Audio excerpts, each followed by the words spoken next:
Hello and welcome to 15 Minutes of Fame. I'm Geoffrey Driscoll. I write for anysportanytime.ca. With me, as always, is Jim Kerr. He writes for Chrissy's Notebook.blogspot.com. Let's get right into it, Jim.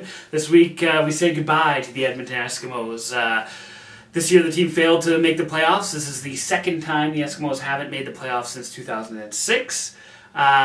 Basically what happened was they were neck and neck with the BC Lions for the final playoff spot in the West, and they had their chance. On Saturday, the BC Lions had to win their game, which they did, and the Edmonton Eskimos also had to win their game when BC won to get into the playoffs. Now, that said, the Edmonton Eskimos just couldn't keep up with the offense of the Saskatchewan Roughriders and ended up losing. So, I mean, what are your thoughts on the game this week, Jim?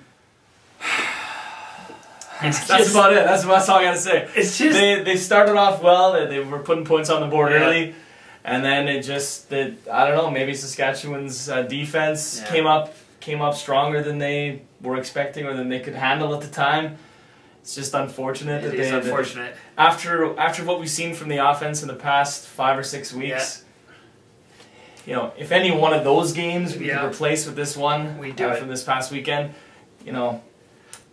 The crazy thing is we've been talking week after week about, you know, every time we introduce it, we're like, okay, this week, Jim, you know, it's a must-win game for the Eskimos. And we've done that for the past 6 weeks, you know, 15 Minutes of Fame, and then this was really the must-win game. This was the must-win of the must-win. Exactly. And before the game, Richie Hall said, you know, we've been playing these types of games for a while now, so, you know, we're used to playing with that urgency, and that's football. That's sports in general, so totally. It's incredibly cliche, but you win some and you lose some, and maybe they shouldn't have gone 1-6 off the start of the season. Well, you know, you look back at different times in the year and think, well, I don't think they meant to, Jeff. Right. Oh, okay. But you know, I guess you start to think, well, you know, what could have gone? What could have gone differently? Should they have gone with this guy here? Should they? It didn't help to not have Kelly Campbell in the lineup. Yeah, that's true. Herself in practice on Thursday. Brutal. Which is just tough. That's tough. Too bad. Yeah. Jamaica Rector played okay in his place, but I thought Porter played well again. Yeah, you know, he's had a really strong season. No, I thought that was really good. So I guess Edmonton. Goodbye for the year. Yeah. I guess we'll pick you up again in the fall. Yeah. Next year. So I guess where do you go from here, Jim? I mean, looking to the future, is Richie Hall, is he still your coach next year? For me, I think he is, because he got the team rolling at I guess, had they made the playoffs, it would have been the right time, so to speak. Right. This season was just marked by injuries. It was marked by bad luck. You know. Yeah, I don't think this was Richie Hall's team necessarily. I think you're still looking at possibly this is Danny Machoch's team, and I think give Richie Hall another year. I really think. Yeah, from listening to interviews all year and you know, seeing the team kind of grow as the season went on. It's, you know, there were a lot of positives, and unfortunately at the end of the year the negatives outweighed them. But I think Richie Hall's a good coach. I think so too. And they've got the new GM. He's already made a stamp on the team in his own way. And if you looked at the first 5-6 weeks of the season, we might be talking a little differently. Yeah. We look at the last 5 or 6, 7, I suppose, and you say, well, pretty good. He had a pretty damn good run, and that's right. They were playing well under him. Sure, there was some luck involved in winning some of those games, but that's sports. That's sport, exactly. They found ways to win, which is what you want. Yeah. How about from a personnel side? Is Ricky Ray still your quarterback going here into the future? I'd say you can bring some players into camp. Yeah. If they out-duel him in training camp, then maybe you look at it, but I don't think necessarily Ricky Ray was the problem at any time in the year. And I'd say stick with him until someone better comes along. Good. And, you know, in football, you never know. Yeah, that's true. Moving on, we'll talk about the Oilers this week. So what happened was they have basically half as many wins so far as they do losses during the season. You know, we said when we were saying along, this is going to be a year of ups and downs. So they lost to two more powerful teams than them, Vancouver and Detroit, this week. I guess there have been some positives, Jim, so far this year. On a year like this, that's really all you can look at. What have the positives been so far? Well, they've got solid goaltending across the board. Yeah. Even the backup, Dubnyk, came in and stopped 40 one night. Yeah, that's nice. And if your backup can come in and play like that, that's always a good sign. Yeah. The young guys have come along. They've from the start of the year to now, you expect them to maybe take a little while to get going. They've all looked really good, and they're looking better and better each game. Jordan Eberle has been phenomenal. Absolutely great, yeah. He's playing both sides of the puck. He's playing really well defensively. He's doing a lot of good things shorthanded. On the power play, they're looking good. Taylor Hall's coming along. He's more confidence as each game goes. And Sean Horcoff, after a rough season last year that had a lot of people, whenever you have a higher salary and you're not performing to maybe your own potential, especially in this city where people care, people are going to be upset and they're going to say this guy's this guy's trash. But the way he's played this year, especially, and it might help that he's got maybe part of his responsibility is ushering these new kids in. He's looked like a leader out there. He's winning face-offs. He's strong on the puck. He's playing just like an Eberle, but he's a vet, and he's playing like it. And I think we'll see points-wise. I think we'll see a kind of a renaissance season for him because he didn't do well offensively last year, and so far so good for him. Yeah, and we're liking Whitney on the back end too. Yeah, right? Absolutely. Yeah, and he's a hard-nosed guy, and he's a leader too. And I would assume that in the dressing room, he's just as much a leader as any of the other veterans. But he's putting up some numbers as well, which is nice. One of the big stories this week was occasional blogger for the Hockey News, Mark Seidel. He wrote a blog or a post on his blog saying that Taylor Hall and his family forced the Oilers and Kevin Lowe specifically to make sure to give Hall the number 4 jersey for the Oilers this year. Seidel then retracted his statement later on, saying, "I'm fully confident that these events did not happen as I laid them out in the article." His Twitter account, on the other hand, says that he had 3 sources on the story, but now he thinks that one of those sources is lying to him.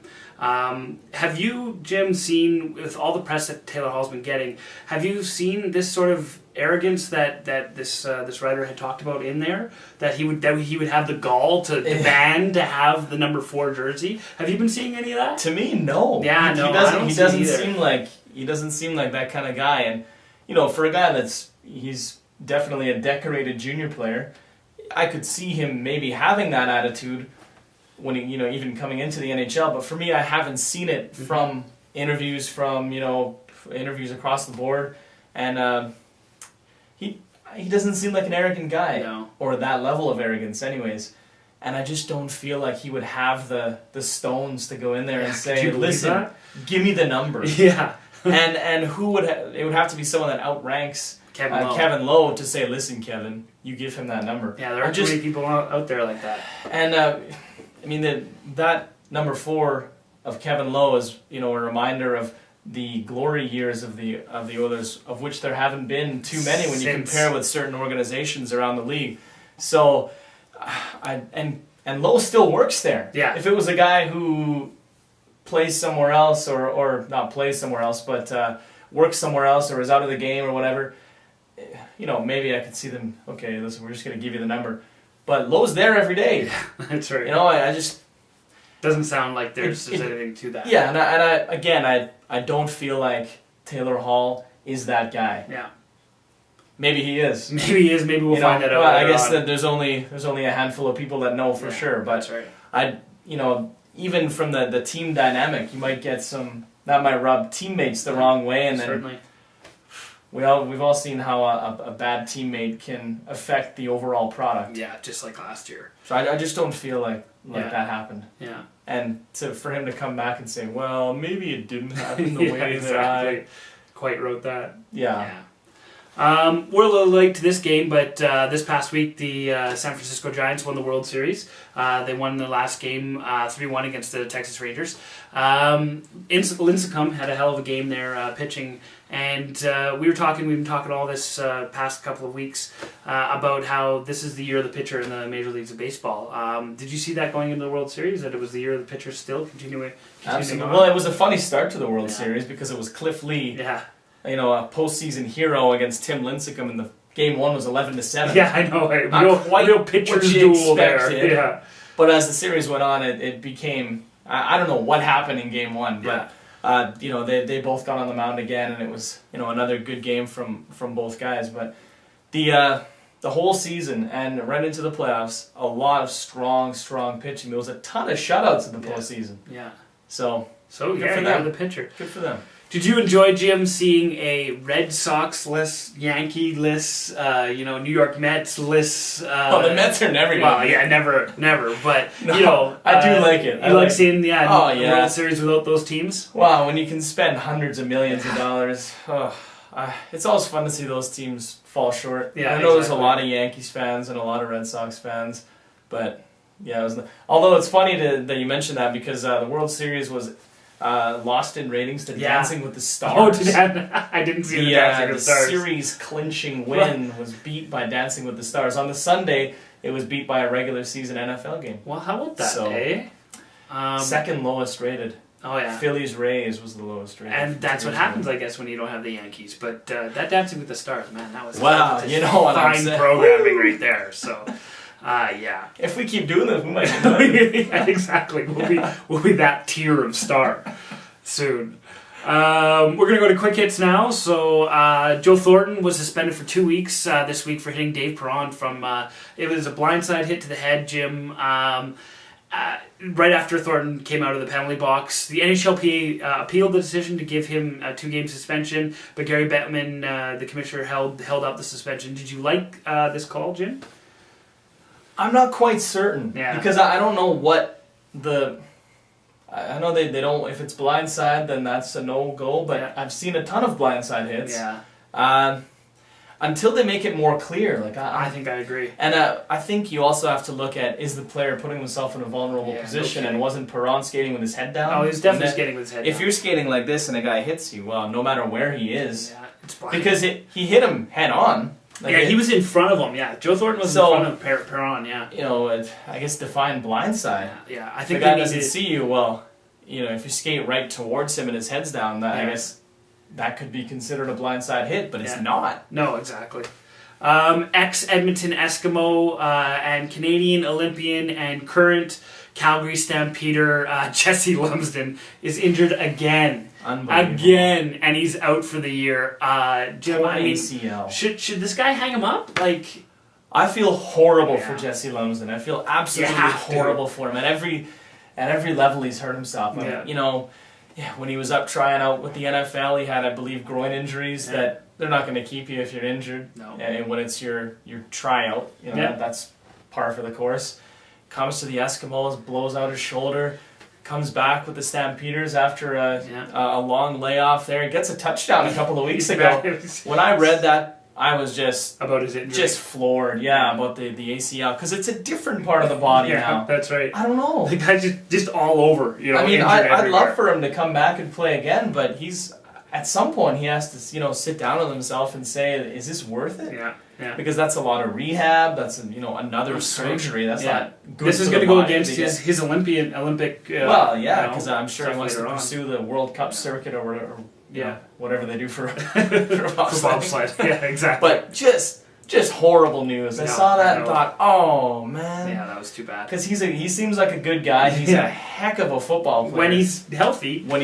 He tears it up. Yeah, but he does. He's just he tears it up until he tears something. That's horrible. Poor guy. There was a fight in the... Get well, Jesse. Yeah. Well... there we go. Our 15 minutes are up again for this week. Check us out again next week. and when we get a whole new 15 minutes. In the meantime, check us out on Twitter at 15 Minutes YEG, on the 15 Minutes YEG YouTube channel, or you can email us at 15minutesyeg@gmail.com. Make sure to check out my blog at anysportanytime.ca and read Kersey's most recent blog at kerseysnotebook.blogspot.com. I just want to take a moment to remind you all that on Saturday, November 27th, John Short at anysportanytime.ca will be hosting a live blog roundtable at the Beer Hunter Pub in the West End of Edmonton at 6 p.m. Come by, and we're going to do the blog and then watch the Oilers game. The Oilers game is a late game on Hockey Night in Canada that day. So go to anysportanytime.ca for more information. Thanks again for watching.